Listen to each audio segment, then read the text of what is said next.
My name is Marquesa Pettway out of New York City. I'm a business reinvention expert and professional speaker for, 12 years.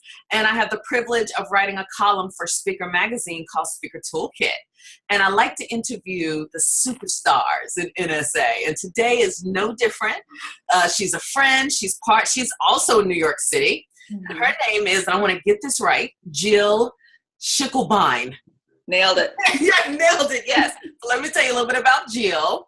Jill is a contributor and video partner for Entrepreneur magazine. You guys, unless you're blind, she's all over the internet. So proud of her about that. She also has a company called The Dynamic Communicator. By the way, if you want to know how to use YouTube and monetize it, she's your girl. And her next book is due out in April, so I can't wait. Welcome, Jill. Thank you, Marquesa. So glad to have you here. Now, you're always making big moves, doing unbelievable things. And this whole topic for Speaker Toolkit is about, tell us about your big move. Tell us sort of what made you say, I got to do something. And then what are the results, short term and even long term? You know, my biggest move, in short, was packing up everything and moving across the country from the Phoenix, Arizona area to New York City without knowing a freaking soul about 2 years ago. That's a big move. Yeah, it is. It is. And it was the right move. But what really led up to it was this, and this is something that, to be honest, in some ways I still struggle with today, just at a different level. And that is, I was in the Phoenix, Arizona area. I lived in a suburb of Phoenix called Gilbert, and it was this amazing place, one of the fastest growing cities in the country, had a very supportive community feel. But what I found in getting involved, and I was super involved in the chamber and in the local, all these different places, was that the outlook on life there with the people I was surrounding me with was just different than mine. It doesn't mean it was worse or better. It was just different. And it was very family oriented. Almost every friend I had was married with kids. So their life just looked completely different from mine. And so their business goals were also different, right? Security when you have a family and children is way more important than when you're 30 something and don't have any of those things. Mm-hmm. So what I found was that I wasn't able to think as big and dream as big as I wanted to without being looked at funny. I want to do this and this and this and this. And it's like, but you have a successful business. Why do you need more? And to me, it's not about the greed needing more. It's about wanting to use my abilities and, the gifts that we've all been given as individuals. And, I've worked hard at cultivating mine, and I want to share those more so I can do more good down the road. And surrounding yourself with people who don't think the same way. And this is not to say we need to be, all robots that think the same way, but don't have the same type of life framework or business framework can really damage your business, especially if you want to grow. So for me, it was a series of that and some life experiences that said, life is way too freaking short. I am just going to pack up and move to a city that I've always wanted to live in, and we'll see what happens. So I looked at my retirement account and I divided it by 12. This is literally how I did it. I mean, I was making a fine living in Arizona. The cost of living there is about a quarter of what it is here. So I was doing very well. And I look at my retirement account and I say, if I don't make a cent, this is what I can afford to live on every month. And so I'm going to go out for 1 year and see how I like it and live it up and really push it. And my goal was to not have to touch the retirement account in 2+ years, and I still haven't. So things are good. Yes. Yes. Wow. Jill, this is a big deal. I remember when you first came here, you posted something in one of the community groups. I don't know if it was XY, saying, hey, I'm going to host a New York City meetup. And I'm thinking, who is she? And you did it, and you came in big, in a matter of speaking, guns a-blazing. So you've been here now for what, 2 years? Yeah, 2 years and a month and a half. Yeah. See? So now what have been the long-term results? Are you happy you made that move? And what do you see happening now with your big decision that maybe wouldn't have happened if you stayed? For sure. I mean, number one, anytime you make a big move, you need to go all in. And that's why before I even physically was in the city, I had gotten a lease and I'm like, okay, I have a great place to meet. I have this beautiful building with this beautiful rooftop. And I said, it's stupid to waste it. I need to meet people. Let me host a meetup. And so before I even had my boxes packed, I'm like organizing events in New York City.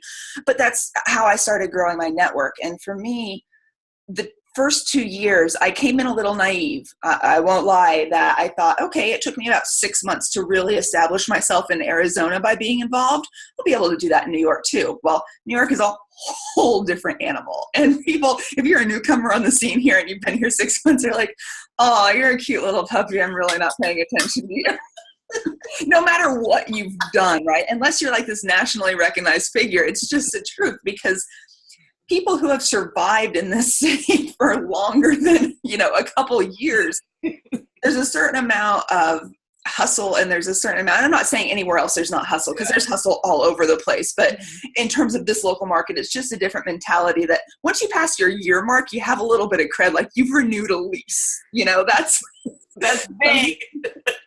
But for me, it was really focusing on, at first I was so worried about the business, and then giving myself permission to step back and say, no, you have your fail-safe built in, right? You have this retirement account. Although your ego does not want to touch it, you need to start focusing on building the right type of relationships and meeting the people that you moved here to surround yourself with, and not stress as much on the business. And while my more financially conservative side was scared, what-less, it was the right move. And through that, it's enabled me to do things that I never would have been able to do. And now, you mentioned I'm doing stuff with Entrepreneur and that I know YouTube. Well, that all started simply because Entrepreneur was starting a brand new video network. And I had an established YouTube presence. Again, not viral cat crazy videos or anything, but educational content that people were actually consuming. And they saw it. They said, we want to partner with you. I was one of their original partners on the video network. And because of my location in New York, I said, the only way I will even consider this conversation is if you also give me a direct meeting with the head of editorial in New York, because I want to talk about not only doing videos, but doing more, because I know I have value to add to your audience. And the guy was kind of like, okay. Made it happen. And since then I've been writing for them. I'm now one of their live stream hosts. So I'll go out to different events, and I've gotten some cool freaking experiences interviewing people. And then the book, I never would have been able to get into Entrepreneur Press, a major press arm, without an agent if I didn't cultivate those relationships. And then, from there, it's just been really focusing on that, and to now have a network of people who are so ridiculously more successful than me that will actually take my phone calls or respond to text messages. I'm like, oh my gosh, like, why are you even talking to me? But you can't think that way. It's, you have something of value to add to them. I have a different perspective, especially when it comes to, I was a faculty member for 11 years. So communication, education, technology, how those combine is really my expertise, and that I did it in an education setting gives me a completely different perspective. So we all bring those things to the table. That's been the result.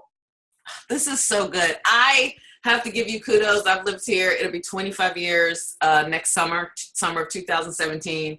So I understand 100%. It is no small feat to move into this city, survive in this city, and thrive. And that's what you've done. I don't know that I put me on thriving quite yet. Let's be transparent here, but I'm on my way. Things are looking up.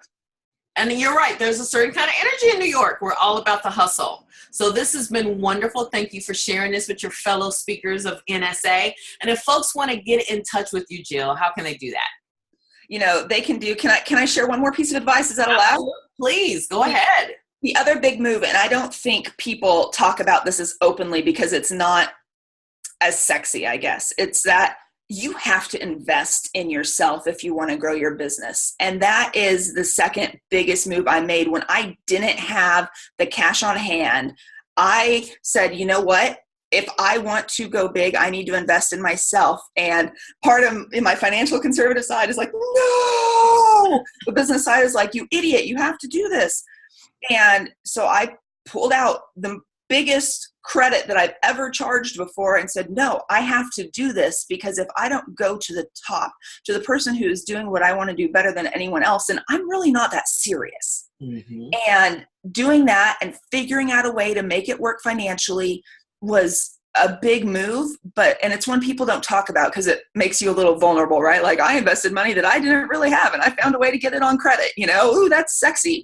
But it's true. You have to do that type of stuff if you want your business to grow. And you can't if you truly believe in what you do, if you truly believe you have value, and I mean, truly, you have to own that stuff to the core.